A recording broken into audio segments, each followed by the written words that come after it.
My phone, somebody's phone is too close to the. Sorry, that was me. Oh, is it you?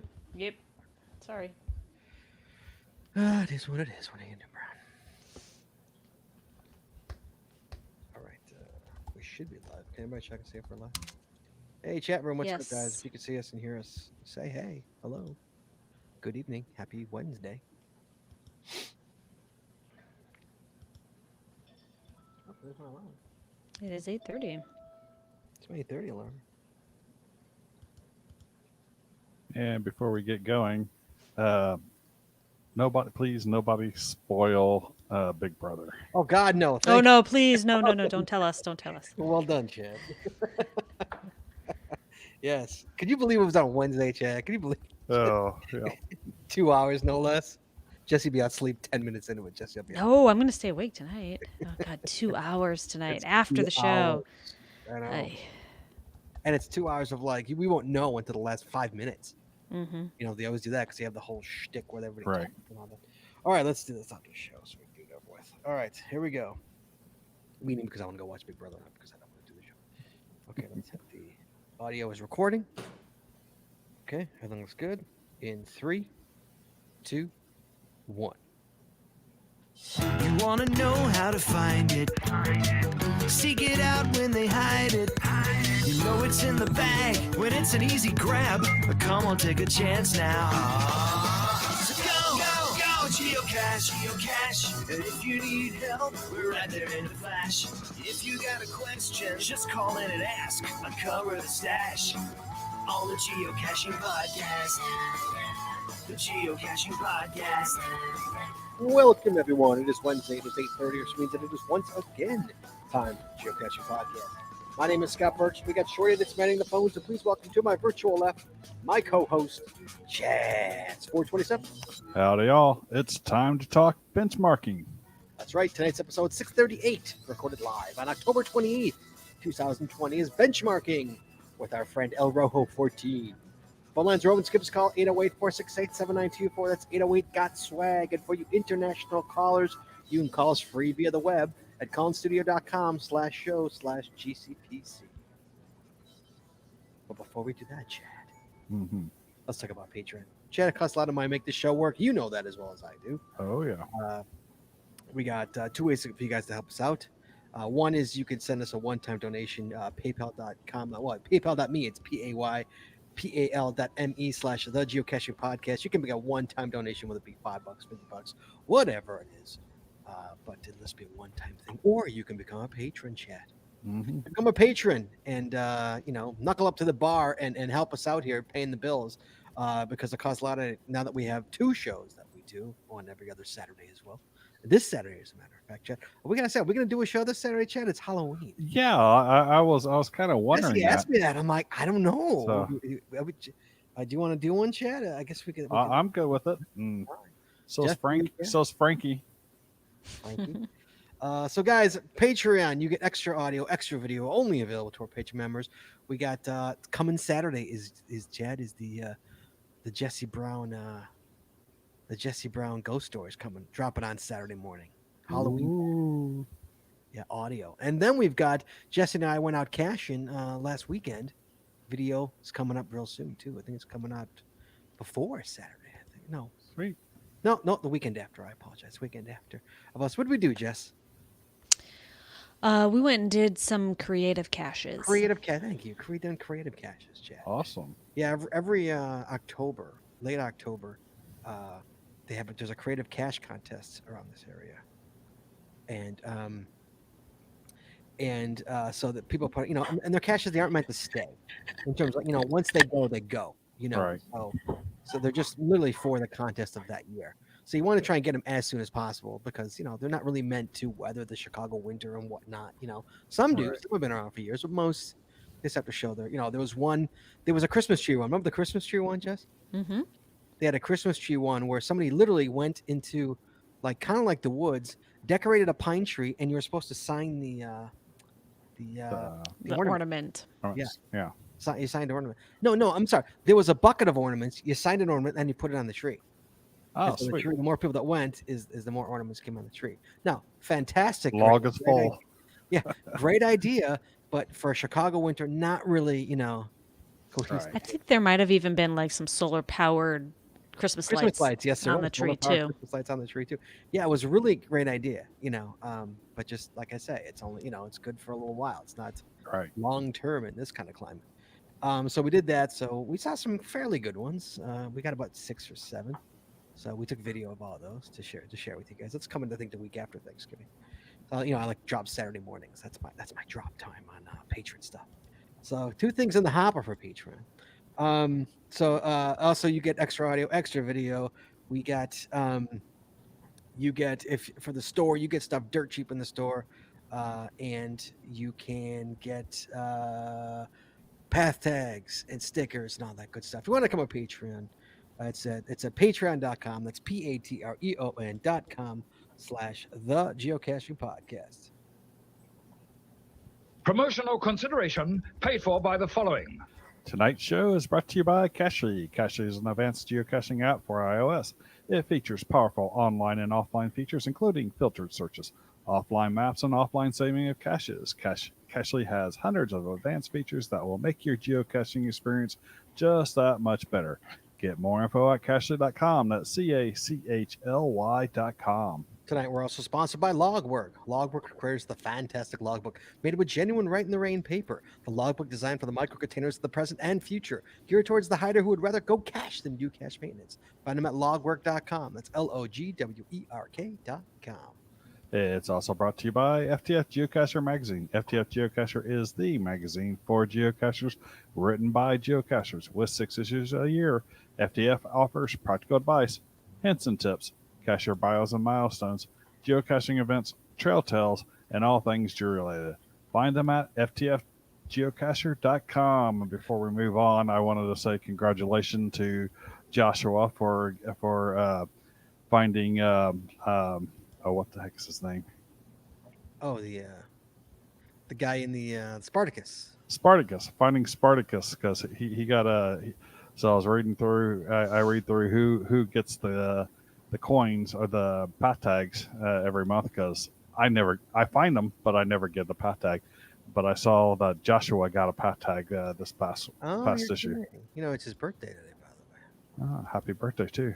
Yeah, it's Joshua's birthday. I think he's 40. 40. 40. So young. What? 40? Good Lord. I was 40 10 years ago. Yep.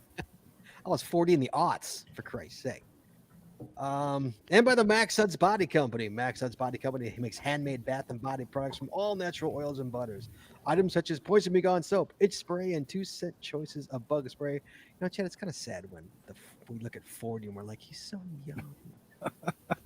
He's so young. Baby. He has his whole life ahead of him. And 2 scent choices of bug spray, all great for author enthusiasts like geocachers. At Max Suds Body, we have you covered from head to toe. Find them at maxsudsbody.com. That's MACSUDSBODY.com. And by Practical Geocaching. Practical Geocaching sells utility items for geocaching. Our items are made in the USA, and we always provide free shipping. Find them at practicalgeocaching.com. That's PRACTICAL geocaching.com. Glenn Morton says I have socks that old. It's funny. I got. This was like 10 years ago, but I threw away a sweater when I realized I had the sweater for like 22 years, still wearing it. It was just a normal sweater, but like I finally threw it away. I'm like, this is 22 years old. Like I have to throw this away. There's no way I should still be wearing this. I have guns that old. Guns as a GONS gun? As in like, guns that I have personally owned for that long. You've owned guns for 22 years? For 40, no. 40? Yeah. You were born with a gun? No, I'm 50. Yeah, well, I'll be 50 next month. No, I got my first gun at 10? 10. Yeah. Was it a Red Ryder BB gun?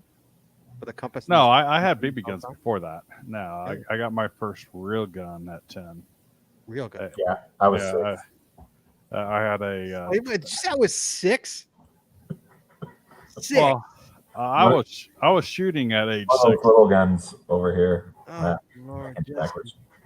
I was definitely shooting at that age, but I got my first shotgun at 10. Where am I? Anyways, What did we just do? sorry for It's not we're a gun show. offending anyone. The but- gun. What are we on?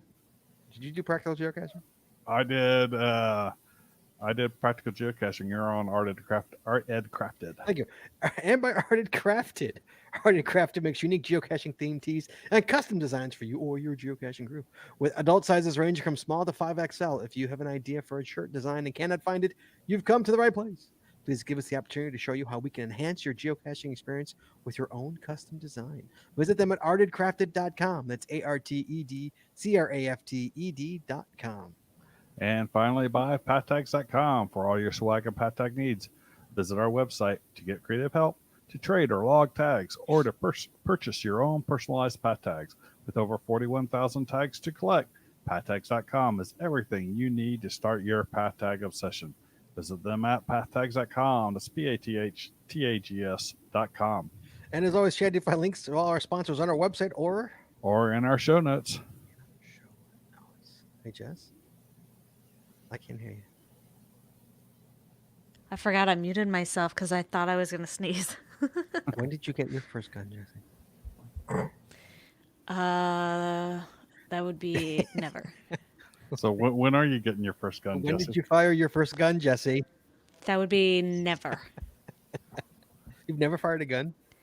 No, but ironically, I mean, I've been around, not like, I mean, my dad was career military. Right, yeah, you've been You know what I mean? Like, my ex-husband was How do you Marine, so. a gun? How do you not own a gun? Ah. How When did you get your first gun, Scott? How have you not I'm a fired a North gun? Chicago. I'm never gonna have a gun. But you're an Army brat who was like married to a Marine, or a Navy guy. Didn't he have like a gun on his hip, for Christ's sake? Not all the time. You didn't wear it to bed? Is that what you're telling me? Okay, can we move along, please? Yes, we have a bit long. I just want to talk about benchmarking. There you go, Aussie Geocacher says, I don't own a gun, Scott. Thank you, Aussie Geocacher. Yeah, see, I'm not the only guy here with a gun. Okay, so Chad, guess what? You'll be happy to know, Chad. 2 new shirts in the store this week. Woohoo. Been a busy boy. What do we got? I got a rock, Charlie Brown, which we need to discuss the Halloween special this Saturday night because as we were watching it, you know, that show is very, very not aging well. It is not aging well. Okay. And then, Chad, you'll be happy to see I've got the Millennium Falcon playset spaceship shirt. Oh, you're gonna make me buy another shirt. That also in the store, Chad. No geocaching shirts, but like I said, some shirts are shirts that I want to own. So I have to Right. make them because nobody else does. Those 2 shirts in the store, guys. Thank you so much. And guys, you want to go to the store? It's just geocachingpodcast.threadless.com. Jesse, any sales going on right now in the store? You got El Rojo. He's wearing a shirt there. $10. Oh, you can't go wrong with $10, kid. I got 2. Damn. It's like 2 for 1. There's other a shirts you got? promotion. There's a promotion coming up. Nothing currently running. It's not as good as $10 tees, but it's still a pretty good one. That was insane. Mm-hmm. Wes, what was it? What's the other shirt you got? It was it's the one like Chaz's Mike. The straight across. Yeah, just says geocaching podcast, the yellow. Okay. There was one with your guys' faces on it. I just got the one without. Okay. Sure. Yeah. All right. So that's 2 new shirts in the store, Chad. Are you looking at it right now, Chad? Oh, I'm looking at the Millennium Falcon How sweet does spaceship. that look? You know, I had a friend that had that thing when I was a kid, and I was so jealous. You didn't have the Millennium Falcon? I did not have the Millennium Falcon spaceship. I had the Millennium Falcon. I did have a Millennium Falcon lunchbox. Yes. So I had a Death Star playset too. You know, I want to do the Death Star playset, but I can't get it on a shirt. It's too big. It's too long to get on. yeah, it's pretty big. Yeah. Chad, we got an email, kid. I got mail. Yay! M Nerve, Chad. M Nerve says, check out the movie trailer, The Planters. Chad. Mm-hmm. The Planters. It's a movie trailer. Not a geocaching movie, but a woman living in the desert buries tins with treasures. She posts the info on a bulletin board. She goes back and the tin has cash in it. She never meets the people who find the treasures or leaves the money. It's kind of like geocaching, she says. He says. Right? Kind of like it. Okay, what's it streaming on? Is that what's streaming? I don't know. It says it's streaming. It's got the Rotten Tomatoes has a 94 on it. So it looks like it's only on Apple TV. It's on Apple TV. I just watched I literally just watched The Great Pumpkin, Charlie Brown, on the Apple TV. And that's why I saw how like ridiculously racist it is. And I don't Apple. you don't- Oh, I'm sorry to hear that. Sorry to hear that, Chad. I guess you're not going to be watching The Planters. Yeah. Sorry to hear that. I'll Moving find along. it. I'll find it somewhere. Moving along. We got Wes on the show tonight. El Rojo, how are you, sir? Good. You were here to talk about benchmarking, sir. Wes came Yes. on and said, "Hey, have you ever done a show about benchmarking?" I said, "You know what? I don't think so. I think in the 600 and some shows that we've been doing, there's never been a show about benchmarking." So Wes said, "Hey, I love the benchmark. I'll be willing to talk about it." I said, "Well, then you're going to come on the show and we're going to talk about it."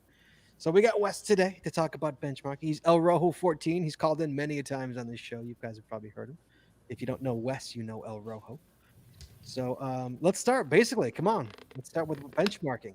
So this is a United States thing. So I know the other nations don't have them. So the Aussie geocacher is already already out of the picture here. So he's already Yeah. So I did see where Sue Michelle was talking about they have something a little different out there, but basically it's a little brass disc, and it was planted there by the U.S. Geological Society, and it was a way in the old days to survey. So using their devices that they had, they could figure out where that benchmark was on the Earth with exact precision, and then they could base their surveying for property lines, construction projects, things like that, off of these benchmarks. And And- okay, so and when were these built or put in? I Rather? think the earliest one I found is in the teens, so Really? 1910s. I'm trying to remember if I found one in the. You know what? I think there was a challenge. I think I might have found one in the whatever you call the 1900s, that before the 1910s. I might. I'll have to go look. Aughts. Um, It just depends on when they came through in benchmark. A lot of them around here. I've got a lot in the 30s in my area. I've got a lot in the 50s, 60s. They're kind of all over the place. And so you can find them from all sorts of different times. And they're almost always is the year stamped on there when they planted it. Right. Yeah, we've seen them before. Jess and I have found some. What you doing, Jess? I'm just curious about something, so I'm doing a little research. No worries. Now making noise during the show. I'm sorry about that. Continue. Is this show related or is this work related? But actually, kind of both. Oh, Go on. that means it's work related. So the obvious question is, why in the heck would you want to go benchmark? And for me, it's fun. I actually enjoy it. It's a different kind of hunt. What I sometimes like about it is you have to bring a shovel and dig. Really? And so I know that's kind of, faux pas in the OG geocaching circles. You never should disturb the ground. But, if you're on the side of a road and it's not that big of a deal, like sometimes you got to dig for them. So it's kind of fun to have to poke around in the earth and hear a clunk, scrape it off. And I usually carry around a paintbrush with me, and I'll, use the paintbrush to get the dirt off of the benchmarks and take a good photo of it. So it's fun. I enjoy it. So you're finding ones that haven't been found before, at least not logged as a benchmark find. Correct. Yeah. And like FTF isn't really a thing. I kind of sometimes joke, I FTF to benchmark. A lot of my benchmark finds have been FTFs in the geocaching logs. Obviously, they've been found by different surveyors over time. Right. It's usually a log when an official surveyor comes along and geocachers do this too. And so it'll say, you know, last found by geocaching outside the geocaching database. In the actual USGS database, it'll show a geocacher found it. Yeah, I've logged some of mine, or I've logged mine that way as well. So the few that I found. That's cool. Yeah, I actually haven't done that yet. I've never bothered to check into it, see how it's Into done. what? Yeah, what was it? Into the what? Log it into the U.S. Geological Society's Oh, no. page. No.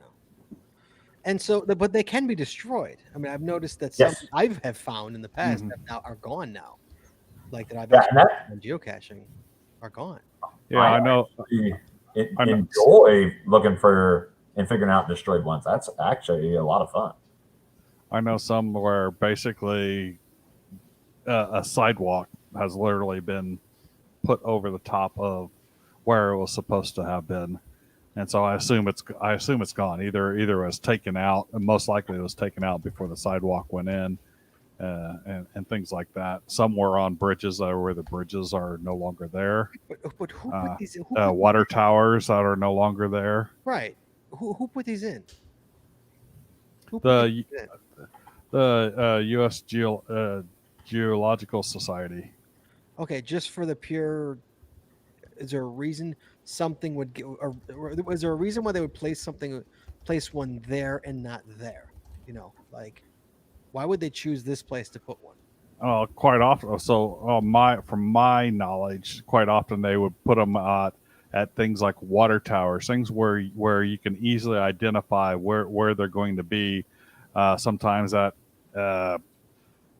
switching stations at on railroad tracks, things like that. But you need to have them around so that when you're doing surveying, you can only sightline so far, and that's what they were using them for, sightlining to mark where boundaries and that kind of stuff is.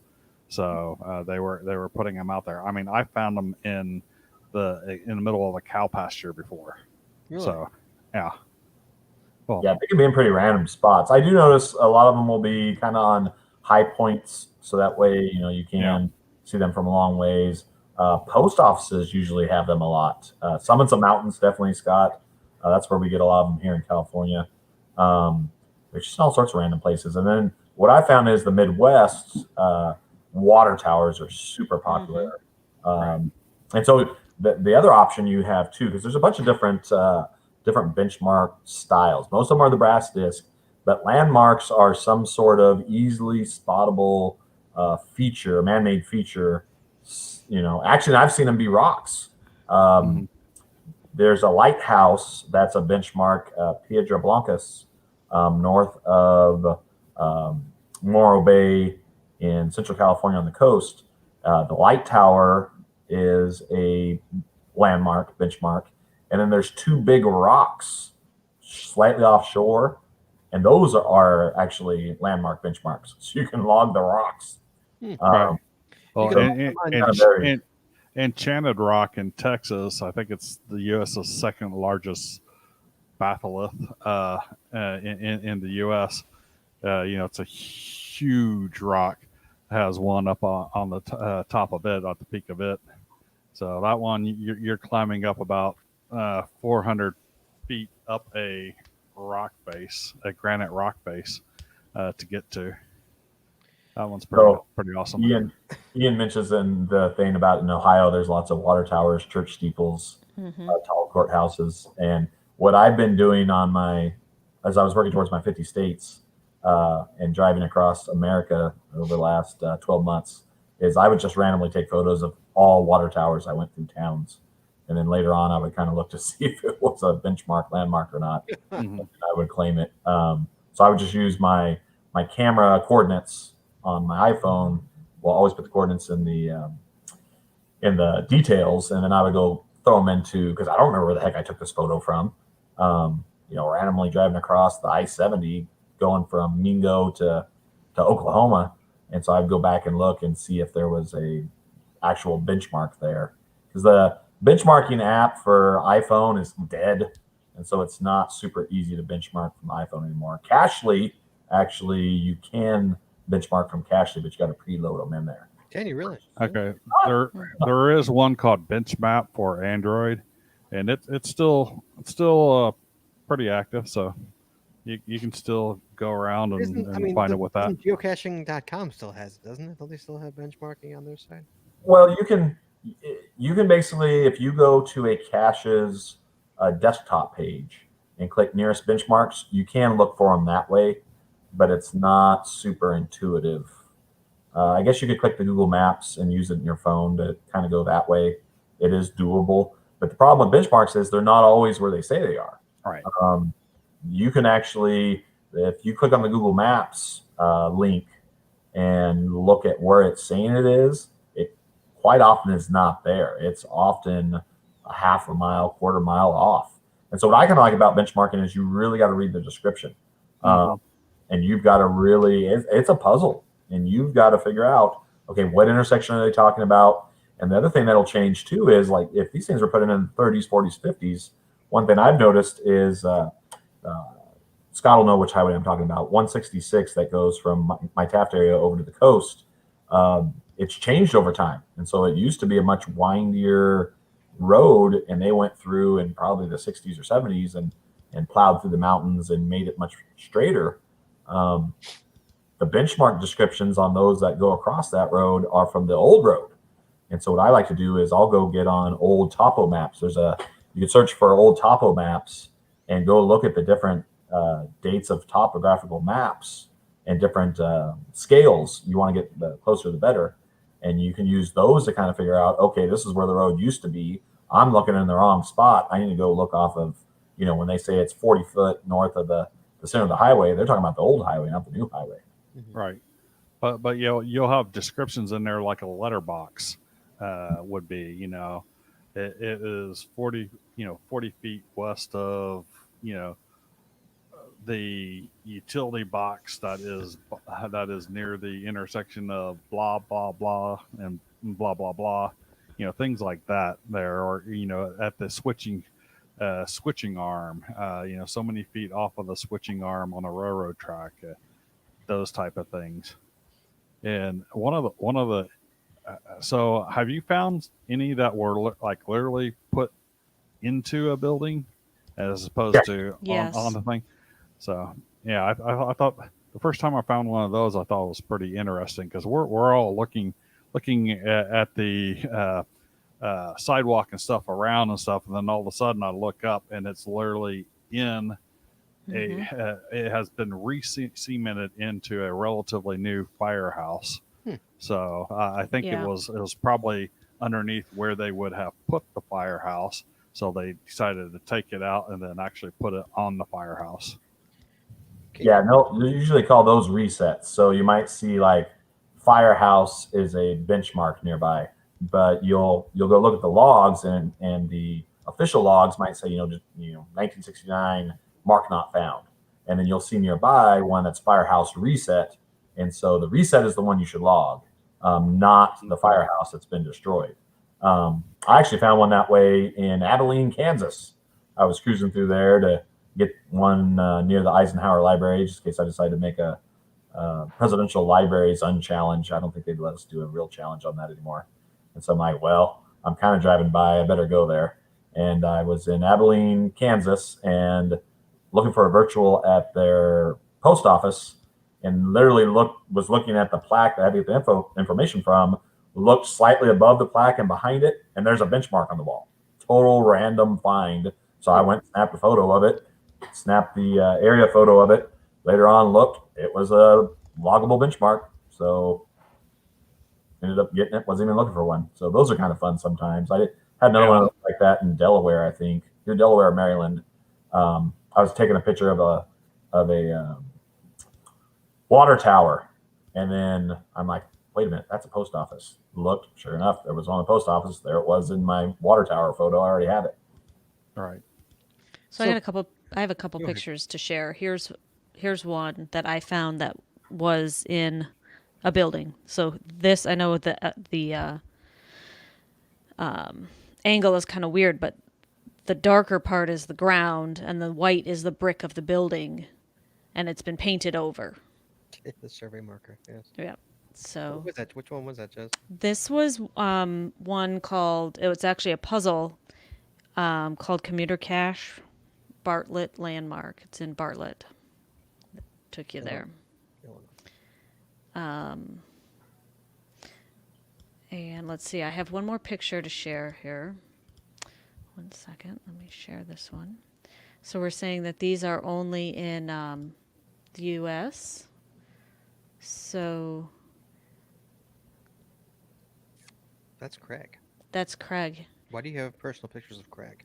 He just sent this to me and said, this is what the benchmarks look like in Australia. Yeah, you. Yeah, I can't remember where I saw this. It might have been Craig posted on our Facebook, one of our Facebook pages, where he was by 2 or 3 of these things. What did he call them? I forget. Craig, why are you sending pictures of yourself to my wife? Exactly. Because he knows I'll respond and you'll ignore it. Don't send my wife pictures of yourself, please. Sorry, go ahead. He says, these are our survey markers in Australia. It's a pretty big survey marker. That's no joke. Yeah. So one of the reasons I got into benchmarking is I'm pretty much the main cacher in Taft, California, and there's no caches I haven't found in 12, 14, 15, 16 miles. And the ones that are within that are the challenge caches my Sock Puppet account has. So like there's nothing to do around here anymore. And I was riding my bicycle to stay in shape, and I'm like, well, I'm gonna start finding benchmarks. And there's actually a lot of benchmarks around Taft. For whatever reason, they're in the oil field hills nearby, and there's a ton of them. And then there was a challenge. My 2019, I put geocaching goals on my profile, and my geocaching goals for 2019 were almost all benchmark related. And so I had to find. Let me go look at that. It's pretty interesting. Let's see here. My benchmarks for that year, I had to find. Give me 1 second.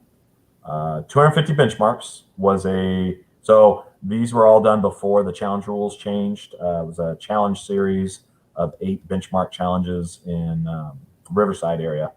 And so you had to find 250 benchmarks, 500 benchmarks, 50 benchmarks in a day, 15 landmark benchmarks. That's a lot, man. I mean, it's not like geocaching. They're not everywhere. No, it's tough. 5 25 benchmark days, 100 years of benchmarks. So you had to find one every 10-year increments, an alphabet of benchmarks, and then altitude benchmarks. Wow. The altitude benchmarks were, I think, 10 above 8,000 or 6,000 or 7,000 feet, and then 20 or 25 below 25 feet or less. So, well, hold on. So I'm on the geocaching.com site. I'm on the GC site, and I'm looking for, and I'm searching. I go to benchmarking, and I put in my zip code, and I see these benchmarks around. A lot of them are broken. I mean, the broken disc, like sadly, and not found, broken. I mean, like, wow. Well, I'd say most of them, there's more not found and broken than found on my list here, just on the first page. Now, obviously, there's more than this. Can we, to this day, can we still add to this site? No. So when geocaching started playing with this idea, whenever it was in the 2000s, they basically took a snapshot of the database at that time, and it's fixed. It's done. Another thing that's interesting is even benchmarks that were placed before that snapshot, some of them aren't in there. It's weird. I don't know exactly the science behind it or the math behind it, but basically, just because you find a benchmark doesn't mean you're gonna be able to log it on geocaching.com. And that happens to me a lot. I'll go find random benchmarks and I'll take a photo of it, and then because I'll usually be geocaching when I'm doing this. And then I'll go to the geocache I plant there or a geocache I found there and go click nearest benchmarks. And it's like the nearest benchmark is 2.5 miles away. So clearly that benchmark is not in the database. Now you could still, in theory, do like Chaz did and go log it with the actual USGS system. But like you're not going to get on geocaching, and I only do things based on geocaching. Like I don't care if it's not geocaching related. Like I'm not forget about it. Waymarking. I was laughing. They said we don't want to get into waymarking. Like waymarking. I was talking to Jesse. I found a total of 7 benchmarks, and that's because there was a 7 challenge. There was a 7 7 benchmarks challenge. So like that's why I found 7. I don't actively seek them out. Jesse, we've stumbled upon them occasionally, you know. But usually the ones that we've stumbled upon, I take a picture of it and go back and search, and of course they're not there. Right. It's rare that I find one that's actually in the database that we can log as a find. Yeah. Yeah, I would imagine. Go ahead, Chas. I've logged 10 of them. I don't know how many I found. I found a lot more than I've actually logged. And I occasionally go out and look. Hey, is there a benchmark close by? And I'll go and I'll take a snapshot of it, and then I'll forget about doing anything with it because it's I'm not getting a smiley or anything else for doing it. I do get curious sometimes, and has anyone else noted this in the USGS, and we'll go and put something in there if nobody's done it. But that's just me being me. It's but as far as I'm concerned, I don't do it for geocaching purposes. Yeah. Okay. Hey, Wes, what's the oldest one you found? Oh, I'd have to go look. I'm not sure if there's an easy way to figure that out. I'm pretty sure I found one below the 10s, below the 1910s. Really? Wow. I'm trying to think if there's any below the 1900s, like in the 19th century, 1800s. I did find one on a tower in Boston by accident at their big cemetery southwest of town. There was a virtual there, and I didn't realize it was a cemetery. I thought it was a park, and they had a tower that surprisingly was open. You go to it, get a good look of downtown, and there was a benchmark on top of it. For some reason, I was thinking that was old, but I can't remember anymore. And you know what? I saw that on one of my lists that I posted in one of these challenges. Let's see if I can find that one real quick. Well, actually, you know what? It would be on my list of my 100 years of benchmarks. Let's see. I've got one in 1908. I think that's here in Kern County. Yeah, that one's here in Kern County, kind of surprisingly, along Highway 58, headed between Bakersfield and Mojave. My buddy Tongue 8 found that after me. He was telling me about it, so I went and got that one to satisfy that challenge. Monumented in 1908, and it looked like it too. It was pretty weathered. Mm. Okay, Chad, what about you? You do a lot of waymarking. Do you? I'm sorry, waymarking. Excuse me, not waymarking. You do a lot of bench marking. I haven't really paid. I haven't really paid attention. I'm kind of glancing through these, and I think the 30s is probably the earliest that I've actually logged. So I got a couple in the 30s, but like I said, I usually don't log them. So Okay, so and so you cannot add to geocaching.com's version of it. It's basically what it is what it is, and if it's on there, it's on there. You can log it. Well, you could make it into a waymark, but who the hell gives a damn about waymarks? Very few people. Yeah, Sorry, but waymarks don't show in stats. Waymarks don't show into your geocache. I'm so over Waymarks. Whatever happened to waymarking? Is that gone? Is that still around? Waymarks is still there. It's a great resource if you want to armchair log virtuals. Not that you should ever do that. Or let's say you've gone to a spot and later on you're like, well, crap, I forgot what that plaque said. Like you can easily find that information on Waymarking. Waymarking has ruined some virtuals. So if you get a virtual reward and you're going to go plan a virtual and you're going to use info off a plaque, you better check Waymarking because odds are it's on there. Really? Interesting. Well, how many? What, are there, like just places on Waymark? Do they still update Waymarking.com? Is that Oh yeah, no, it's a big deal. It is. Let's see. Yes, it is still around, isn't it? Elaine asked, how excited do you get when you FTF a benchmark? I don't get terribly excited because I don't know. I'm the only one benchmarking around here. So, Leo wants to know what the difference between waymarking and benchmarking. so waymarking is basically the replacement of virtual caches. So because people were cheating virtual caches and it just was not the way geocaching groundspeak wanted to go, they created waymarking. So you can go waymark just about anything. There's waymarks for McDonald's. There's waymarks for post offices. There's waymarks for benchmarks that are in the database. There's waymarks for all sorts of stuff. So my dislike for waymarks is I took some photos and posted logs for waymarks, but because I didn't do it exactly the way the owner asked, they just deleted my logs, like with a vengeance. Really? And so I'm like, I'm sure a lot of you will agree. The best way to piss off a geocacher is delete their freaking log. So, when they did that, I was like, forget waymarking. I'm never going to do that again. Yeah, but waymarking. There's a few FTFs available on some Waymarks by us, Scott. Jesse, where? Which one? Speaking of McDonald's, Which one? in Lincolnshire has last visited never, and a mini golf in Mundelein last visited never.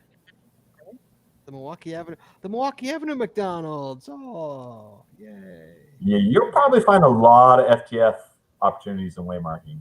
You're going to be chasing around the one person who decides to make waymarks and nobody else cares. Now, I did make a bunch of waymarks. I've got a series, my 40-stage multi-cache series here in Kern County. You got to go to 39 stages before you can figure out the final. It's literally a 40-stage multi. Most of mine are at historical landmarks. And so as I was going around taking photos of the landmarks and figuring out the numbers I wanted off the landmarks, I planned a lot of waymark on the California Historical Landmark plaques. So that was kind of cool. Hey, Jess, for the Yeah. record, at this McDonald's, to log it, you have to enter the items. Well, El Rojo, we might get, delete our log deleted. We have to enter the items we ordered from the visit in the log description. That's an ALR, isn't it? I have to eat. I got a cone. To clarify though, waymarking does not count as a geocaching.com find where a benchmark does. No, it does not. Well, Benchmarking shows up. It does not count as a find. It does not count. that's correct. You don't get a smiley. You don't get a count for You it. don't get a count for it. No, if you want to run up your numbers, you got to find Dr. Alien caches. Can't use benchmarks. That's a shot. Why does it show in my? Oh, there's an asterisk. Yes. Oh, the dreaded asterisk. Why does it show in my list then? That's misleading. Yeah. UDAC asked about custom geocaching benchmarks. So the way you do that, I have one. I basically ordered them from a benchmarking company, and they custom put what I wanted on a benchmark. And then I went and built some cement forms and made a 60-pound block of cement that I put my own benchmark in, hollowed out the bottom of it, and planted a cache underneath it. And so it's actually El Rojo's benchmark, and it says El Rojo 14 Kern County Cachers on it. And so I made my own benchmark. Did you buy it? It's not in the system, but if you go to look for it, it's pretty cool. Did you buy it through Mountain Monkeys? I don't remember the name of the company. That doesn't sound right. I don't know. JMRKY says Mountain Monkeys. See, Cache Across America has a 50-stage multi-cache. Okay. 50-stage? Wait, that just hit me. That's ridiculous. Okay. Sorry, moving along. Yeah, there's tons of them around me that have never been visited. What, waymarking or benchmarking? Waymarking. No, come back to the benchmark, Chad. We're out and a number of the places I've been to. Sorry, So I'm distracted. one thing I'll post a GC code. I've got a couple of geocaches dedicated to informing you about benchmarking. So there's my GC code for a geocache I planted that talks about benchmarking basics. And that actually is one of my fake benchmarks. You know, offer. for the people listening at work, that is GC81P as in Paul, E as in Edward, P as in Paul. Sorry. And so I kind of talk about the basics of benchmarking. So those of you that want to go out and log a benchmark, in theory, you don't have to do anything. You can just go on there and say saw it, which I think is pretty weak. Yeah, you can. But nobody's going to stop you. Like if you want to run up your benchmark numbers, feel free. Like nobody cares. It doesn't do anything. If it makes you feel better, congratulations. But Take what a you picture and ideally, post it. What, Jen? I said, take a picture and post it. yeah. So ideally, you want to take photos, and so they like a close-up photo, and then they like an area photo. One thing I did appreciate, which I don't do, which I probably should. One thing I did appreciate about a lot of Midwest benchmarks were they would take the coordinates down and post those to the log, or take a photo of their GPS with the coordinates at the benchmark, which is kind of nice because, like I said, the Google.com, Google Maps does not always show accurately where the benchmark is. So it might be off quite a bit. So I liked that because I in hindsight, I'm now, even though I've got all 50 states geocached, basically in the last couple of years, I've been also trying to find benchmarks in all the states too, just in case I decide I want to have a benchmark in all 50 states. So when I was driving from Delaware to the front porch cache in July, that made my life a lot easier when I could just plug those into Google Maps and go straight to it and didn't have to try to figure out, where the heck it was based off of the description written 40, 50, 60 years ago. Did you find any benchmarks in Illinois, in my neighborhood? I did not, because we were short on time. I skipped that knowing I was going to be back to Illinois. Now, what's funny about Illinois is I did take photos of just about every water tower between that northwest corner of Indiana that I did get a real benchmark at, and your house. I'm just driving down the freeway snapping photos of anything tall. Mm-hmm. So, and I haven't had time to go back and look at those photos and try to figure out if those are landmarks yet. But it's on my list of things to do here. Wheeling's got a water tower. Mm-hmm. The suburb to the south of us has a water tower. That's a benchmark. I got it. So it's one out it's one of my 7. Is a Wheeling. I think Jesse has it too. A couple of years ago, my wife was looking through my Google photos on there, and she's like, "Why do you have all these pictures of water towers?" What'd you tell her? I explained it. She just shook her head. It's like, okay. She's like, "Oh, good nerd." What about so is there any kind of benchmarking sites or apps or anything like that? So yes, next one is going to be, let's see here. Next GC code is GC81PEW, Paul Edward William. And so that one will take you to the benchmarking apps that I know of. Again, they killed the iOS one. Sounds like Android's got a good one. And so what I do, especially since the database is fixed, and a lot of benchmarking I do between here and like the coast is going to be in limited cell reception, I just upload them to Cachely. It's not hard to do once you know how to do it. And you can put, benchmark pocket queries in Cachely and just leave them there forever. Mm-hmm. And so, if I'm out hiking somewhere or doing something, I might pop that up real quick and see if there's a benchmark nearby and see if I want to go get it. Did you So, ever look for so the one that I use on the Android is called Benchmap, by the way. And I'll put that in the chat room. Did you ever look for benchmarks that are under manhole covers and streets? No, there was one at the Hoover Dam that I wanted to pop that thing up, and I didn't have the guts to do it when I was on the dam tour. That damn tour. Yeah. And I was going to talk about some of the more exciting benchmarks I got. Hoover Dam has got dozens of benchmarks. That one actually is a fun one. So the bad news about the Hoover Dam, there's only one virtual cache there. So you're going to go to the Hoover Dam and you're a big time geocacher, you're going to find one virtual and you're done for the day.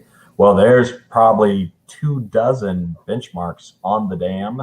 And so what I did is I just kind of randomly walked across the dam, just looking around, and they've been walked over so long that they got this gold sheen to them. So they're really shiny. And so I took photos of every single benchmark I could find. Then I kind of had fun for like days going back and researching and trying to find that benchmark. The other cool thing too was, and this is kind of cheating, but I didn't care. I was having fun with it, you know. There's benchmarks at the Hoover Dam on these kind of monolith concrete structures way off limits. And so you can see the monoliths and you can see them in your photos, but of course you can't see the disc itself. But, you know, if you could find them and figure out which one it is, I thought it was kind of cool to say, hey, here it is in this photo and figure out which one it is. And there was a lot of research that goes into it. So that's what's kind of fun for me on it, is if you get into it like a nerd, there's a lot of research that can go into this, trying to figure out, is that the legitimate benchmark I'm finding, or is it something different? And then I ended up going back to the Hoover Dam. I went twice, I think, in 2019. Once during a big trade show I go to, and then my wife went to a scrapbooking convention. And so it was a rare occasion where she was doing something the whole time, and I was free to do whatever I want. And so it's usually the other way around. And so I went back out to the Hoover Dam because why not? And found a couple that I missed the first time.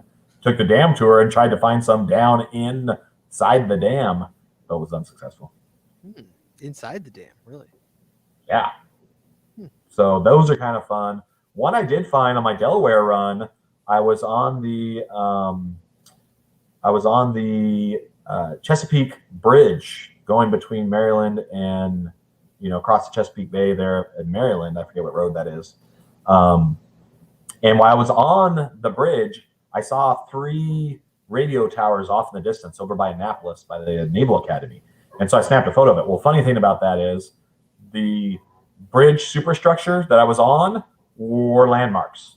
I didn't take a picture of those that I was underneath, but I took a picture of these 3 towers way off in the distance. Well, so I'm going back and doing all my logs, and I start looking at these towers, and I'll post a link because I spent hours researching this and only got one benchmark find off of it. So I spent all this time and could only log one of the towers because only one of the towers was actually a benchmark. The rest were not. So there's a link to it in the YouTube chat. And so when you go look, there used to be 9 different towers out on this peninsula there by the Naval Academy. And only 3 are the original, well, they're not even the original towers. The first towers were built in like 1908 or 1915 or something like that. They were radio towers for naval communication. And then they put in some more in like the 20s or 30s, and then they blew a bunch up, and then they inserted some more in the late 30s, and then they blew a bunch up in the 60s, and now there's only 3 there. So it literally took me hours to do all this research. I'm looking at old pictures of the area. I'm looking at a website dedicated to the thing, and it took me a long time to go figure out which ones you can log and which ones you can't. And so what's interesting about that is most benchmarkers just log it. Like they just go and say, oh, I saw the tower. They're not trying hard at all to figure it out. Whereas, you know, I'm not going to log something unless I really know that's the correct one. So I spent a ton of time, and now my logs are kind of snarky because I go say, you know, hey, no one should be logging this as a find. This one was destroyed in 1969. You know, this is no longer here. And I'll post maps of it. I posted old photos of it. And so if you go look at those, you know, I put a lot of effort into figuring out what was the real deal and what wasn't. You're the benchmark police? Is that what you're trying to say? Kinda. Like I will post. The Anaheim Big A is another good one. So the Anaheim Big A in Anaheim, California, where the Angels play, the old Anaheim Big A is a benchmark. It's a landmark. But the Big A, so there's a link to that one. And I actually, you can go look at my log on that one. I totally am snarky, and like anybody who logs this is basically, you know, doing it wrong. They're lying. I say, unfortunately, all the found it logs on this landmark are erroneous. And so I post photos of where the Big A used to be. If you click on the Google Map link on the Big A one, it takes you into the stadium. Well, the Big A is now out in the parking lot. Like it's off by half a mile. Right. And if you go look, they moved the Big A in like the 90s or the 2000s when they did the restructure of the of the stadium and expanded it. And Yeah. so everybody who's logging that big A prior to my log, they didn't find it. Like that's the wrong spot. Once a landmark moves or a benchmark moves, you don't log it as found anymore. Now, does anybody care? No. Almost everybody's just like, I just want to run up my benchmark numbers. I don't know why. And so they just go mark it as found. So the amount of effort I put into figuring out that A is not correct, like that's fun for me. And so I get more joy out of logging a did not find or I destroyed. Not so much because I really want to, like, I don't care. If people want to keep logging it, they can. Like, it's like geocaching. It's what you make it. Like, enjoy it. Have fun. Do your thing. So if you enjoy saying you found a benchmark you didn't find and that's cool with you, whatever, nobody cares. Like, nobody's going to, I'm not going to put on my gravestone, 612 benchmark finds. Probably because I'll have more than that. 612 benchmark finds. Logged right now. Like I said, I still have a bunch over the summer that I haven't logged yet. When I flew out of Dallas, I was taking pictures of water towers from the sky, just random water towers. I got to go back and look and see if I can figure it out because that would be fun to me. Can I figure out if that water tower that I took a photo of from 10,000 feet is a landmark that I can log on benchmarking? That's fun to me. Hey, man, you do you. So next time you're in Illinois, champ, you got to go to GC4C BH6, which is the 7 is Heaven, B is for Benchmark Challenge in Illinois. Trust me when I say with 612, you meet it. You only need to find 7. I will be there in June. You coming back in June? What are you coming back? Coming back in June. I'm going to drive. So I did the Delaware to Chicago run to get my counties across. Right. And so now I'm going to finish it from Chicago to Utah. Oh, I got to go. You're going to start in Chicago. Yeah. And we're going to drive back. Now I am going to try to do 6 states west of the Mississippi in a day. We're going to start. The one Jesse and I did? Jesse, is that the one that we did? No? 6 states west of the Mississippi. No, we definitely have not done that. We're going to start in. So I'm going to. That's tough. Yeah. I'm going to fly. We're going to fly to. We're going to fly to Chicago. And then we got to get to about Fargo that night. And then we'll go from Fargo, come straight south and hit North Dakota, South Dakota, and all those other states. And then once we get into Kansas, we'll be good. Well, if you're flying to Chicago and you want to get to Fargo that night, you're going to be in Chicago for like a hot second. I mean, because Fargo ain't close. I mean, that's a pretty good drive. Yeah, it is. No, it's going to be a haul. But that's how I do geocaching runs. No, hey man, God bless. So did we before the pandemic. But it's hopefully I want to get back there soon because I miss it. I know you and your wife have been gallivanting across these United States this year. God bless. Yeah, she did one run with me, and then that was good for her. And there's one more I'll post in here. This one's kind of fun because it's gone. Like this benchmark is flat gone. I was looking for it, had a shovel, digging for it. Somebody had mentioned a lot of benchmarks will have orange fiberglass witness posts. Now a lot of the older ones have metal witness posts, and so this one's got the orange fiberglass witness post. And I'm digging around everywhere looking for it. Can't find it. Eventually, just had to give up. Go home, and I'm looking on the old topo maps to see if I can figure out where it is. Then I just get on Google Street View.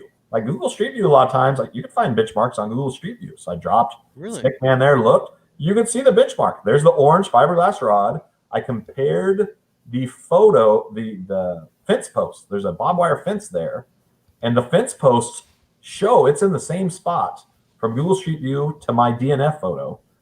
The orange fiberglass post in the same spot. The benchmark is clearly there. Like it's raised off the ground about 2 to 4 inches.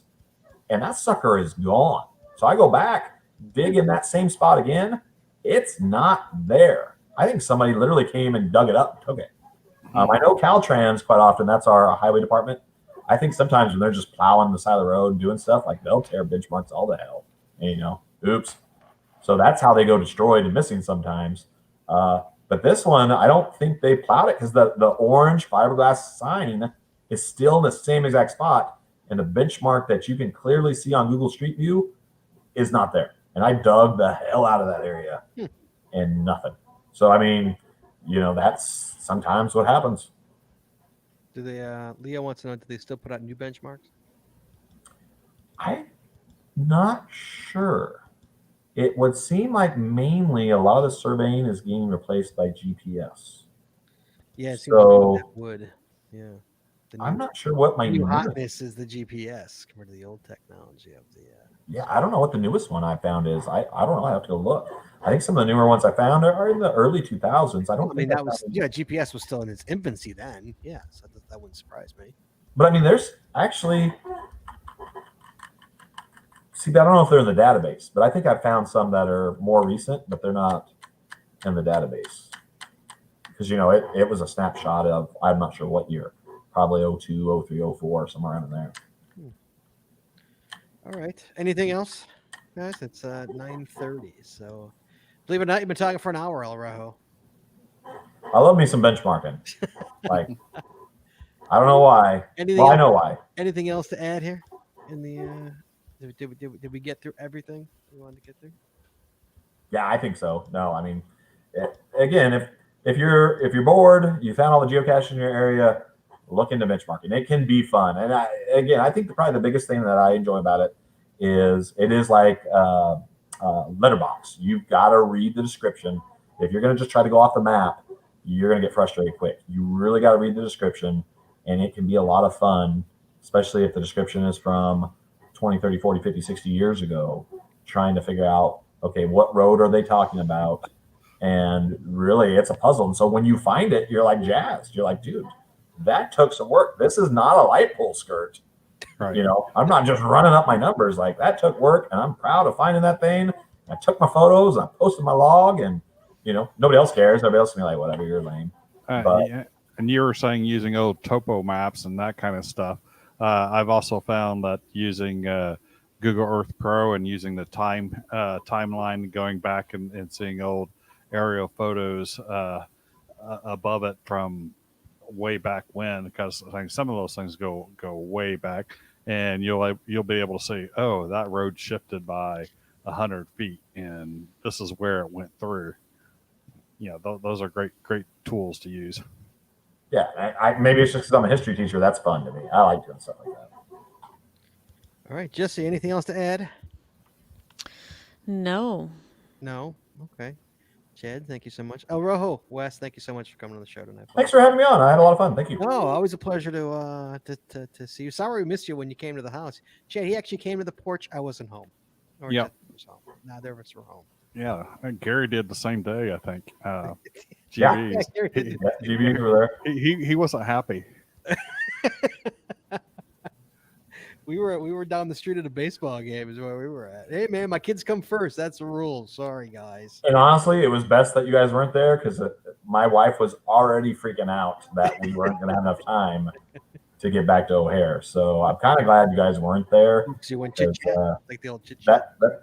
Well, you know how it is. Like, we're going to start talking about geocaching, and I'm going to be there like 2 hours, and there goes. Yeah, we just had Chad. We just had who did we just have? Merlin 1390. What, Jess? What's his caching name? Something 92, 1392. Merlin and Neil Moore. Neil Moore on our porch this weekend. Sweet. Yeah, I had Neil Moore and Merlin on. So nice to see. I've met Merlin. I've never met Neil. Have we met Neil Moore? Yes, in Ohio. At GeoBash. I met so many people in Ohio. I can't remember that. I know. That is like the social event of the year. You meet everyone and you forget. And But it was nice to actually, we got to chat with him for a little bit. Got some pictures taken with him. We got in a Neil Moore video. He's a YouTuber, So got in the video. He took video of finding the porch cache. Okay. So back on shooting. Shooting. What do you think the odds are the Tap Shooter Challenge happening this year? I'm running it. I decided. I think people are jonesing for it. I'm gonna have to figure out some of the particulars. Like, I'm gonna have to figure out if I would like my staff to wear masks, because for me, mask wearing is to make other people feel more comfortable. Like, I don't care if you don't wear a mask around me. That's your choice. But I like to make people feel comfortable, and I don't care about people who Unfortunately, there's people, especially in my conservative town, they'll be like, oh, you're a sheeple. I'm like, no, I'm not. if I was a sheep, I'd do whatever you guys wanted. I do what I want, and I'm a conservative that wants to wear a mask because it makes people feel comfortable. Like have some human decency is cool. Anyway, so I got to figure out some of those details, like packing ourselves into the bank on the top floor for the awards is probably not the best idea. So I got to figure some of that out, and more importantly, I got to start planting those caches. But I did get an adventure lab, so I think I'm going to make an adventure lab bonus cache in the veteran category. So you might have to do an adventure lab for one of the stages. Okay. So yeah, I need to see if the Cryptex kid, Papa ETGH, is gonna do it this year, and also get the wife approval. But well, check it out. I logged a will attend, so I'm planning on doing it, and it is a community event too, so that's kind of nice. Yep. All right, Wes. Always a pleasure, sir. Thank you so much for coming. Thank you guys so much for having me on. Chad, next week, sir. Next week. We have another guest on the show. I accidentally did this. I did not do this on purpose to book back-to-back guests. We've got Chad. Have you ever heard of the Joyous Noel mission? No, I have not. You have not. What it is, Chad? It is this thing that's going around. I think it's on the forums. As far as I know, we're going to learn more about it next week, where geocachers give each other addresses and they send each other Christmas cards and a coin, and a geocoin, what is it? Activated. Activated. Thank you, geocoin, Chad. And you give each other and from all over the world. You give it to you send it to somebody from the United States or all over the world, and they've been doing this for years under our noses. We had no idea. It's about to get a lot more popular, Chad, because we got somebody who was in charge of it. GeoCharmer81 is coming on the show next week to talk about the Joyous Noel mission. Chad. Okay. So it should be interesting. Should be fun. I heard about this a couple of years ago, and I wanted to have him on last year because I had to do it. It's a timely show, and I totally slipped my mind. I'm like, oh, I totally missed it because it starts in November, which is why I wanted to get done now because it starts in November. And what is Jim telling me? Missions Joyous Noel. Okay, yeah, I'm in our Halloween one now. Oh, see, there's a Halloween one too, Chad. Look at that. So we're going to talk to GeoCharmer next week about the mission that she's doing. So it's a coin exchange. Should be a lot of fun to talk to her, learn more about it. Hopefully, we all jump on the bandwagon and get involved with this. I know I want to. I'm sure Jesse's going to want to, and we can make this a little bigger for her. I don't think I have any unactivated coins. No, we do. Well, Jesse, I know we do. Yes, we do. I've got plenty of. Actually. I've got plenty of unactivated travel bugs and a bunch of unactivated, and don't let the lackeys know this, but lackey coins. Chad. Jesse and I just, what we just got in the mail yesterday, Chad? What's that? We got the Halloween grab bags. So we're gonna do a unboxing for the patrons coming up. It's another thing coming up for patrons, an unboxing. So you know what? We buy it so you don't have to, guys. This is what we do. We buy it so you don't have to. So so we're gonna be doing that. We're gonna be unboxing the Halloween. What's a grab bag? What's it called? I don't remember what it was called. Just remember what it was called. Yeah, it was the Halloween grab bag. All right, yeah. So we'll be doing that as well. Coming up soon on the patrons. So next week, Chad, GeoCharmer81, the Joyous Noel mission. Looking forward to that. Wes, always a pleasure, sure. Thank you so much. Chat room, awesome as always, guys. Thank you so much for asking questions. Love it, and we will talk to you guys this Saturday. I guess we're having a show, Jess, on Halloween. Yep. So, Chad, do you want to dress up, Chad? I'm not dressing up. Jesse, are you going to dress up? I dress up every day. I mean for Halloween. Oh no. So I'm gonna have my curtains closed this for that because we're not giving out treats this year. Going to no lights are out, and that's the front of the house. So you gotta so shut the shade. I gotta have the blackout curtains closed. I pull off a mean leprechaun outfit, actually. So yeah, guys, if you want, you could join us this Saturday for a show. Hello. I won this mug for best costume back in 2008. And what were you, just out of curiosity? I was basically Death. You were Death. The Grim Reaper, Death. I had the face that I had was actually one that it wasn't like a pull down over, but one that you actually attach with what's that spearmint? A spearmint. Yeah, I know what you're talking about. Yeah. Yeah, Anyways, spirit gum or spirit? spirit gum or Yeah, whatever, whatever. Yeah. and a real nice wig and a really awesome gown, not gown. What do you call that? Robe. Robe that that Death or the Grim Reaper would wear, and an awesome scythe, and it looked pretty savage. Put it this way, I made a little kid cry. Well done, Chad. You made a look and cry on Halloween. Well done. Yep. All right. On that note, guys, we'll see you guys on Saturday for the Halloween show, and then next Wednesday for the Joyous Noel mission. All right, I'm closing the show. I'm gonna go watch Big Brother. Here we go. Hold on. Please join us live every Wednesday night at 9:30 Eastern, 8:30 Central as we stream live on Facebook, Twitter, YouTube, and on our website, geocachingpodcast.com. The archive video versions of our podcasts are available on our website or on our YouTube channel, and the audio versions are available on your favorite podcatcher. Hey, if you like the show, please head it over to Apple Podcasts and rate, review, and subscribe. We'd really appreciate it, and it really helps the show when you do. If you prefer to watch the show, make sure you click the subscribe or get notified button so you know exactly when we go live. And hey, if you haven't already, please consider becoming a patron of our show. With tiers starting as low as $3, you will get a ton of additional information, extra video, extra audio, only available to our patron members. Please head on over to patreon.com today and subscribe. That's patreon.com/The Geocaching Podcast. Hey, Chad, by the way, Mm-hmm. did you notice we didn't go out at all tonight? Did you get your internet fixed? We got our internet fixed. We went and we got a new internet box over at we went to the AT&T, not the AT, Xfinity. we went to Xfinity store and did it. Yeah, thank you so much. We got, So it was the cable modem. we think. I mean, has there been any problems No. like that? Fixed. Awesome. Fixed. Well, fixed for now. Anyway. patreon.com/The Geocaching Podcast. Thanks once again to our sponsors: Cashly, Logwork, FTF Geocacher Magazine, the Max Suds Body Company, Practical Geocaching, Art and Crafted, and PathX.com. Please visit our sponsors, and when you make a purchase, you tell them the GCPC sent you. That's all we got this week, so we'll see you next week. Talking geocaching, taking your phone calls. In the meantime, be good, be safe, hug your loved ones. We will talk to you guys next week.